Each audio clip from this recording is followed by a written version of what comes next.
Hello everyone, today I just wanted to make a quick video to try and show you why you should consider using grayscale images in your work when it comes to visual effects. So what I mean by this is when you're rendering out an effect from Fume Effects or Houdini, first of all you try and get the colors correct. I know when I was starting out I always tried to spend hours and hours on trying to get the color ramps correct. Throughout the effects, so making sure the yellows and the reds blend in nicely with the smoke in the back. But really, you need to try and alter the way that you think of how you create these texture sheets. Try and think more basic than that and think more about grayscale imaging. So for an example, here is a pretty fair explosion where you see the fire and it dissipates over time. Right, but the problem with this is that one, the texture size is huge, and another problem is if you show this explosion to your director or your lead or just anyone in general, and they say, yeah, it's nice, but it would be nice if maybe you could leave the fire in the explosion and maybe have it dissipate around this frame here, and to do that with this image can be quite tricky and just time consuming in general. So I'm just going to go over a few tips and tricks to try and help you use simple math and grayscale imaging to better your workflow. So before I get into the video, I just wanted to give a quick shout out to Simon. You can find him on the VFX forums here. Just Simon, this guy here. He's a super smart dude. He's got loads of stuff here on his website. Plenty of different subjects that he covers, ranging from VFX explosions to more tech arty stuff throughout different games. The one that I'm going to point out, which is relevant to what we're going to learn today, is this effect here in Fallout 4 that he breaks down. You can see there's this sprite sheet that's sort of like a revolving smoke, but when he pulls it out of the game, he finds that it's just this grayscale image. And he goes through all of the details as to how Fallout managed to create that explosion looking sprite there that you see. So yeah, I recommend taking a quick look at his website before getting into this video now. Okay, so I'll quickly brief over some of the very simple nodes that we're going to look at today. Here is a texture coordinate node and me masking out the X of it. So I'm just taking it's a gradient value from left to right, going from 0 to 1. That's being plugged into a multiply, and I'm multiplying that by a large number to be inputted into the black body node. And if you don't know the black body node, what it does is it takes in a Kelvin value and then it outputs the correct color value, which corresponds to that Kelvin value. If you want to read more up on this, I suggest you do. It's quite interesting, but it's just a really simple way to map color using values. So that's what we're going to do today, and then just an intensity to make it glow a bit nicer. So this is what it does. If I increase the Kelvin input, so Kelvin value of 2000 is going to give me this color here, and then remember this goes from 0 to 1, so this will be 2000 to 0 is how this is working. Just to show you again, 0 to 1, I'm multiplying it by the temp here, which is the value of 2000, so it's going from 0 to 2000. So that's what's giving me this color. And if I increase it, that's just the intensity making it brighter, but we're going to keep it like this. These are the kind of things that you can do. It's quite simple, easy way to map color with values. Now this is great and all if you want a linear gradient from 0 to 2000 or 3000 in this case, as the value is now set. So if you want a linear value, that's great. And what I mean by a linear value here is, so this is 0, and that is just going to do a straight line all the way up to, which is now 3000. So that's linear value, it's straight. But in in nature, when an explosion happens or a fires or any kind of combustion, really, I doubt there'll ever be a linear gradient like this, which controls the temperature that is over time. What it will normally be is this huge explosion that goes up and then it slowly cools over time. And this is more of the curve that we're looking for. And to do this, we're going to need to use a few math nodes. So the first one is power. That's a pretty simple node. What that does is it will take this value and it will push and pull the positive, the higher values and the lower values. What that means is it'll do something like this. You see? So it pushes and pulls these values, the higher and lower values, to create more of a steeper incline on this curve. And then we're going to use a simple subtract, which is just going to take this curve and bring it all down. So let me show you. Let me try and get a new layer here. Otherwise, it's going to be very messy very quick. Get rid of all this. Create a new layer. Let's see. Okay, so say we have this curve. Looks great. And then say we want it to subtract it. So that means it will bring this whole curve down. And it will bring these values down below into the negatives. Which is great because now we have, okay, when we want around 0.5, we want it to spike up, and then we want it to ease out when it gets to around 0.8 or so. But the thing is, you always want to try and avoid these negative values. So really what you want to do is you want to try and get rid of this. And the best way to do that is use a clamp. I don't want my L and my A's to look like B's. So what a clamp does, it's fairly self-explanatory. Is what it does is it gets a value of 1 here, and it makes sure that nothing goes over 1 and nothing goes below 1. So this line here is the max, and this line here is the min. So instead of these values here being in the negative 0.1, it will push all of them so that they hit this line here. Okay, that's not a very good line. Let me see. Do that again. So it'll be around here, and then it will go up. And then that's what the clamp does. It makes sure that nothing goes below, because these negative values is very bad. Very, very bad. One last node that I quickly want to go over is the 1 minus node. It simply just inverts your values that you have. So if your values are going from 0 to 1, then it'll just take it and flip it around.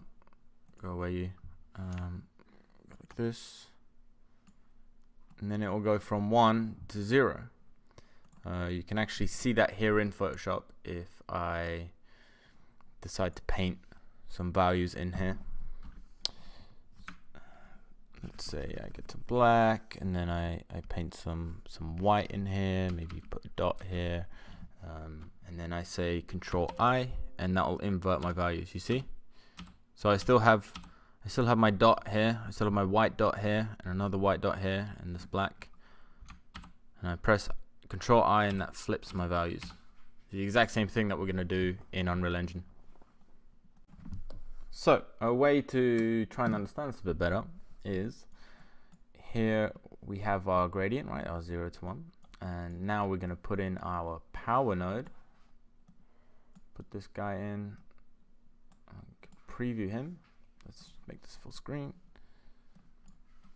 Alright, so no, that's not what I wanted to do. Control Z again. Start preview node. This is what we got, right? 0 to 1, and with our power node in there,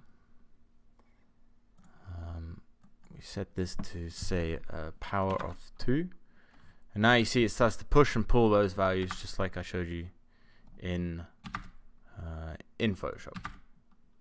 You see, and then we can try and subtract these values like so.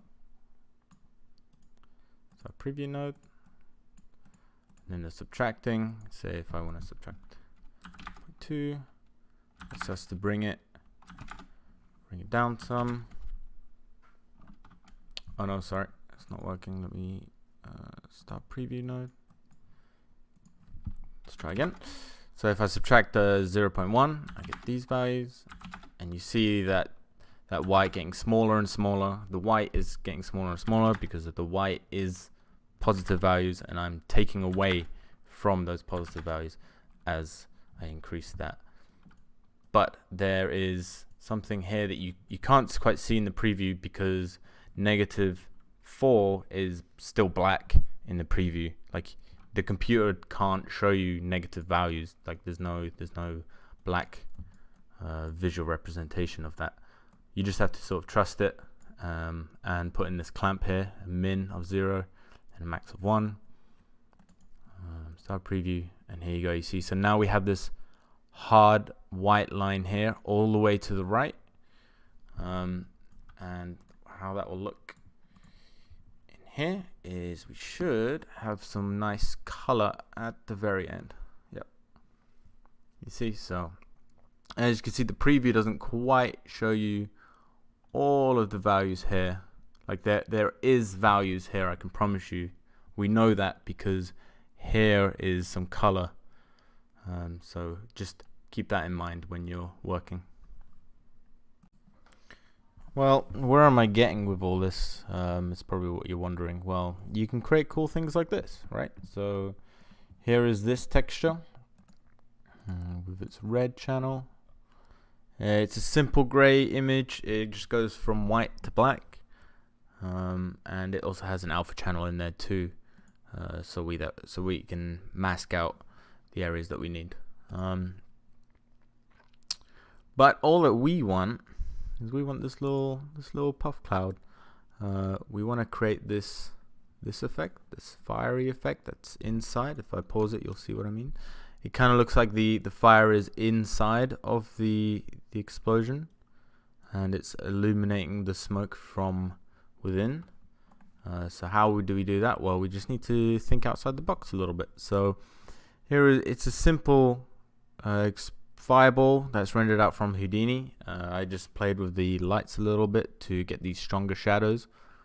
Now that we have these stronger shadows, we can see it kind of looks like these crevices here is where we want the fire to be. So all we need to do is we need to use these nodes that I was explaining earlier on to flip values and push and pull until we get exactly what we want. So that's what we're going to do. I'm going to try and start from scratch again instead of just going over the material and showing you that. Hopefully I can get it right first time. So just going to create a new material here. Going to call it m_grayscale 01. Oh, that's already done. Grayscale _1. Naming conventions 101. What we're gonna do, let's bring this bad boy out. We definitely don't want opaque, we want translucent, and I guess we want default lit. I'm gonna find that texture wherever that guy is. Here he is. And now the first thing that we would probably want to do is hook up these guys so we can see what's going on in here. So there you go. There's our image with our shadows and our lighting and our smoke. Should look kind of okay in the particle system. But let's start adding some fire to it. Let's get the black body node. Let's just get our 2 primitive multipliers right in there. I say primitive because it's like black body 101. If you use a black body, you should normally always put 2 multipliers at the end of it. This one is going to be the intense. My spelling is brilliant, and this one is going to be our temperature value. Let's take the red channel, for instance. It doesn't matter which one you take. Even with base color, you could plug the red channel in there and it should look the exact same because it's grayscale. You don't need RGB. They're all the same. So we're going to plug that one into emissive and we're going to see what we have. Let's give it a temperature value of 1500, an intensity value of 10, 100. Okay, it's a bit red there, so we can see we have some stuff, but it's not masked out the way that we want it. So what we need to do is we need to 1 minus it, and remember 1 minus should flip our values nicely. So if I start the preview node, you can see just about that. Now we're starting to get these crevices. Like if I start to preview this original node, you can see here is a dark crevice here, and here's some more dark crevices. And if I add the 1 minus, it flips that, and here you can see here's a lot of white, and then it kind of goes darkish here, and here's some more white in the crevices. So that's what we want, but it's super bright right now, which is what we don't need. Don't need that. So we're gonna subtract. Oh, like I said, spelling 101. Let's start to preview this. Downscaler parameter. To do this, just in case you don't know, if you hold down S on your keyboard and left click, that will put down a scalar parameter, which is simply a value that you can edit in a material instance. I know, it's amazing. So let's subtract a small amount. Let's go for 0.08. And then we want to clamp it, because you remember if you subtract values, you're probably going to end up getting negative values. Clamping it between 0 and 1 will just make sure that doesn't happen. So let's see what we got here. It looks the exact same, I know. What's wrong with it right now is if we were to plug this guy in, we would get something along the lines of this. So we're getting there. Like you can see now that the whiter values, the bigger values are actually there, and it's here in the crevices, which is what we want, which is great. But now we have this weird glow around the edge of the smoke, and like why is that? Well, if we open up this texture and have a look closely, we can see that if you think that these pixels right here, let's see how close I can get. So this value here is really bright, but then there's a soft gradient on the edge here that you can see. So these pixels here are white, and there's a gradient that goes from here to here, so it goes white to black. And then in the alpha mask, because remember we're using the alpha mask to mask out these pixels, so this alpha mask is still going to contain these lower value pixels, and because they are a low value, like say this pixel right here, because that's a low value, and then we 1 minus it, we're actually making it a really high value, and the alpha is keeping that in. So we don't want that. We want to mask it out. And the little technique I'm going to use for this is a smooth step node, and we're going to use that same alpha channel to get rid of it. And we're going to plug this guy into here. We're going to have 2 scalar parameters again, holding down S. Let's move these guys down. This top one is going to be called threshold, and this guy is going to be softness. Okay, and we want to plug the threshold into the minimum, and we want to create an add node. Again, holding down A on your keyboard creates an add node. I'm going to add these guys together to bring up to the max. And then the result is going to have to be multiplied with this guy. The reason multiplying it is basically just turning it into a mask. It's saying if there are no values in this pixel here, then make sure that no matter what this value is, get rid of it. So like 0 times 2 is still equals 0. So both of these inputs need to have a value in that pixel for it to matter, or for it to at least not be 0. Anyway, so the softness here, I'm just gonna set to 1, and then the threshold here is going to be set to 0.29.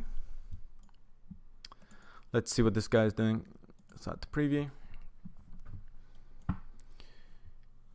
So this guy is basically, there's a few names for it. There's alpha erosion, there's smooth tip, there's a bunch of other names for this.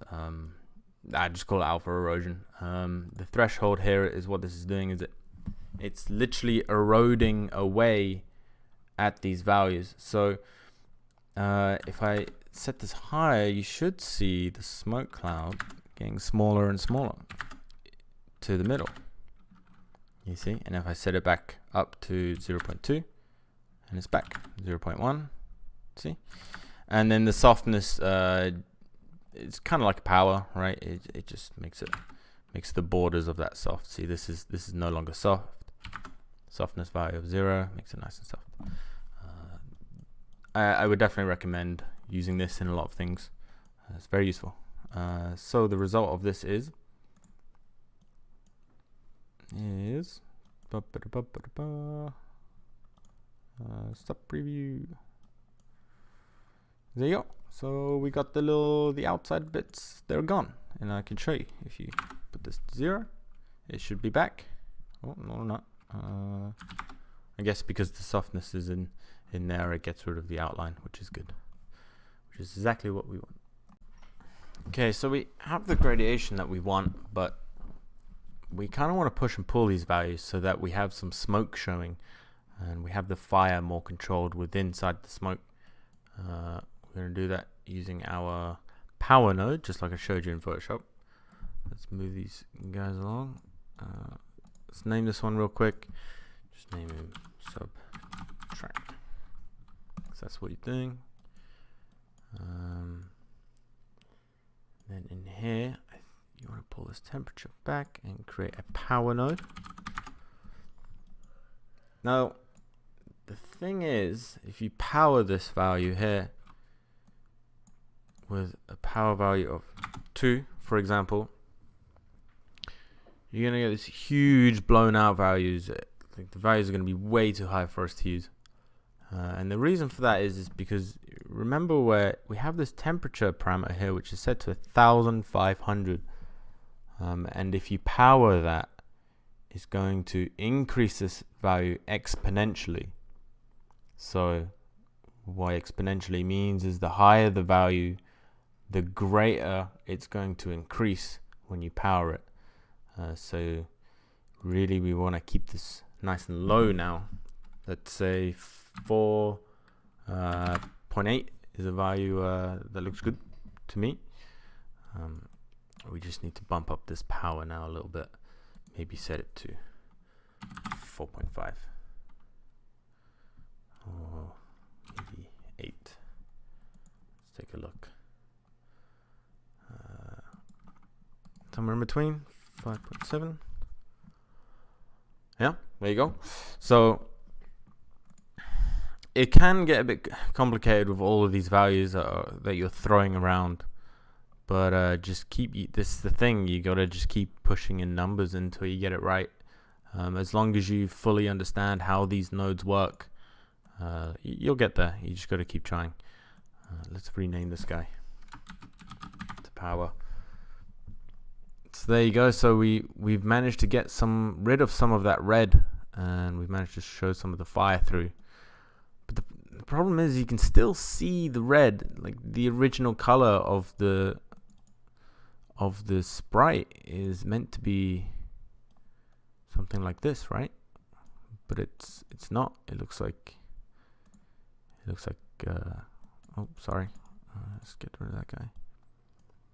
It looks like this, and what we want to do is we want to bring these low values here down to 0 so that it's gone completely. There is no emissive, because remember that we're just only affecting the emissive channel here. So we want to get rid of that, and we want to subtract. Like once again, just one last time, and with that subtract, remember we need a clamp afterwards. And then now with this clamp, actually we're gonna need to have the max a lot higher. Just give it a max of 50,000. Why not? Doesn't really matter too much. The reason why we need to increase the max here is because the black body needs to have a Kelvin input, and Kelvin values are very high, like I said before. So this is going to be subtract number 2. Oh, I managed to write a comment instead of renaming. Subtract 2.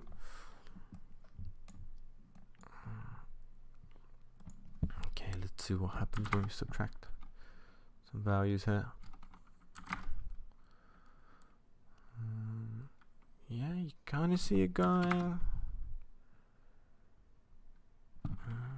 Maybe if we use bigger values.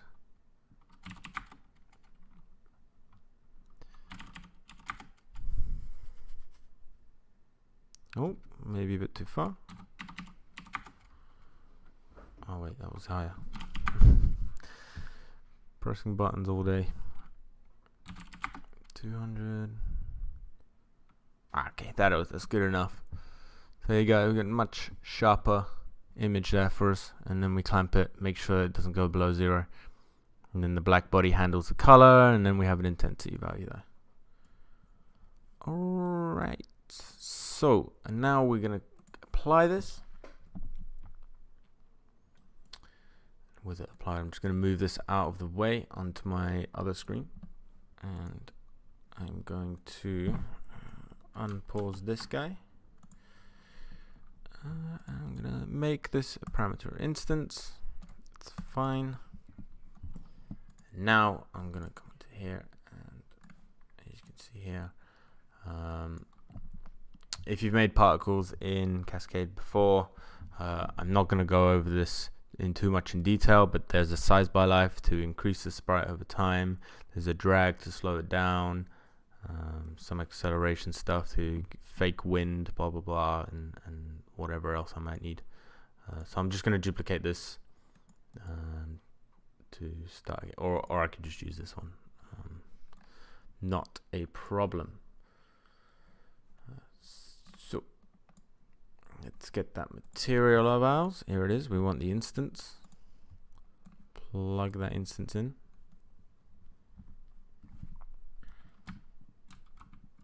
See what he looks like once the shaders are done.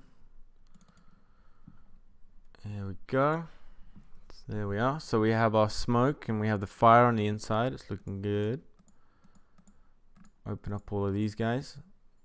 Let's see what some of these start to do. So the intensity is going to make that glow a lot brighter on the inside, which we can animate. The power, right? Let's try and keep that back to what it was. Let's keep this quite low, the intensity. Here's the softness, right? But we wanted to keep that the same because that's making sure that we don't get these weird plasma looking effects. And then there's our first subtract. We can now see what this first subtract is doing. Now you can kind of get an idea of where we're going with this. We're probably going to try and animate that. Let's put it back to where it was. And then the second subtract, that's not a value that we want to play with. The temperature here, so we can increase the temperature, make it super hot, nice and bright with some whites and some yellows. But I think the value that we had was just fine. And then the threshold as well, if you wanted to play around with that and just kind of see what's going on. So I think the one that we wanted to animate was the subtract. that look good, right? So there's a super hot, fiery explosion that's coming out there, and then we want to sort of dissipate it over time so it fades out as the fire is cooling down. So that's what we're going to animate. Here in Cascade, there's this little guy, this smart dude here. It's called a dynamic parameter. I'll show you how to get this one up. So if you go to parameter, dynamic, make sure you refresh it to get it updated. Then in your material, you want to, let me get this guy on here. In your material, you can now talk to Cascade with this guy, the dynamic parameter. So these are custom, you can call them whatever you want. Just call this temperature or fire animation. Sure, that'll do. And we know that this guy here is the one that we want to animate. Let's just give it a default value of 0.08. Whack that guy in there. Hit apply. So now instead of having this set static parameter, the static value, we now have a dynamic value that we can animate within Cascade. Let's move him over. Again, like I say, always make sure, like you see here, when I click on dynamic, the name hasn't updated and these values aren't updated. So if I say refresh,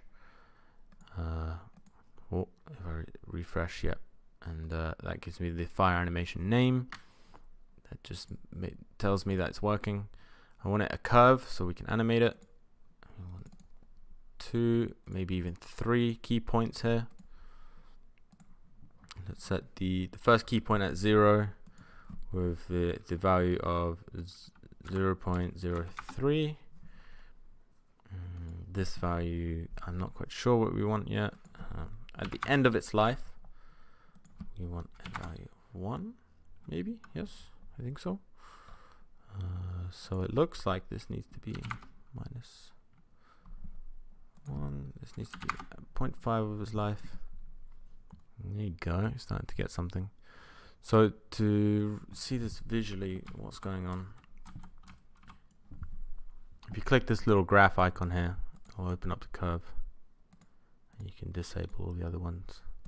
Set to fit. And if you hold down Control, Alt, and Shift, you can drag a box around all these, and you can say Curve Auto. Makes a nice little smooth curve. You can see now the first point is when the smoke spawned, when the explosion spawned. We can move this guy up or down if we want him brighter. So if we move him up to something that we like, something like here, and then we can play with this guy, and then maybe bring this guy down. And normally with explosions, you want this really hot flame at the beginning, and you want it to spike up and then slowly cool down over its time. When you're animating and the curve starts to become a bit unworkable, you can just press fit again, and that gives you a better range to work with. There you go. I think we're getting there. Maybe if I smoothen this out just a little bit. There we go. Bring this guy up. Alright, cool. Just move him out the way, and there you go. There you go. So, I mean, it's not the greatest thing I've ever seen in my life, but you can start to see where the potential is in this. You can start to see some of the things that you can create using this technique. If you change the parameters, it's super easy to change the parameters.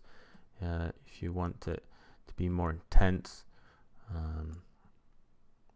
if you want it to be very hot at the beginning or not so hot at all, you can just change these parameters as you like. And that's kind of the whole point in all of this, is so that you have more dynamic artistic ability when you've created your effect A lot of the time you don't want to go back into Houdini, and you don't want to re-render your fire in there, because then you gotta simulate for 3 hours and render for another 12 hours, and it can just take a hell of a long time, and you don't want to do that. And your art director isn't gonna want to sit through a render with you. So this is just one way that you can use it. Like I said, you can use this for eroding fire. You can use this for eroding blood, water splash, anything like that. Hopefully you have learned something useful from this big mess that you see. Is this the right way and the only way of creating an explosion? Nope, definitely not. I wouldn't say that this is the best way to do it. I would just say that this is one way of doing it. And if you're new to visual effects, or if you've been doing it for a while, you're probably gonna learn quite quickly that there are too many ways of doing one thing. There's no set rules on you have to do it this way. This is like, some ways are more efficient, some ways are more dynamic, some ways just make more sense to you. But this is just one way. This might be a bit lengthy, but once you get it done, you can start to think outside the box with other effects, and you can start to create other things with these kind of tools. So let me know if you need any help at all. I'm more than happy to answer any questions that you have, even if you just want to say, hey, this was too complicated, can you break it down a little bit? Or hey, thanks, maybe can you show me how you would use this with liquid? I'd be more than happy to do that. Just let me know. Hopefully this was of some use, and I hope you enjoy your day.